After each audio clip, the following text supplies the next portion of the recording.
قاضی عبدالوہاب بغدادی بہت ہی ذہین اور حاضر جواب علماء کبائر میں سے تھے۔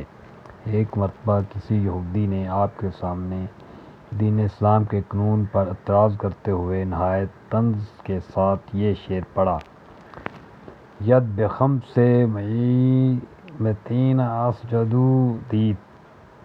دیت ما بالھا قطعت برب دینار۔ یعنی اگر کوئی کسی کا ہاتھ کاٹ دے تو اس کی دیت عضو کا بدلہ 500 اشرفیاں دینی پڑتی ہیں، لیکن اگر کوئی یہی شخص چوری کر لے تو صرف 1/4 دینار کی چوری پر اس کا ہاتھ کاٹ دیا جاتا ہے۔ تو کیا معاملہ ہے کہ قانون اسلام میں یہی ہاتھ کبھی اتنا مہنگا سمجھا گیا کہ 500 اشرفی اس کی قیمت ٹھہری، اور کبھی اتنا سستا ہو گیا کہ صرف 1/4 دینار اس کی قیمت رہ گئی۔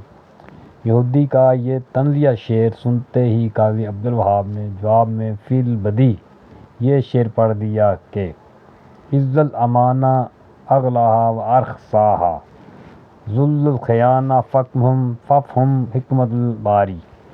یعنی ہاتھ جب تک امانت دار تھا تو اس عزت امانت نے اس کو بیش قیمت بنا رکھا تھا، لیکن جب چوری کر کے یہ ہاتھ خائن بن گیا تو خیانت کی ذلت نے اس کی قدر و قیمت گھٹا دی کہ صرف 1/4 دینار اس کی قیمت رہ گئی۔ یہ ہاتھ کبھی اتنا گراں اور کبھی اتنا ارزاں کیوں ہو جاتا ہے؟ اس میں باری تعالیٰ کی یہ حکمت ہے۔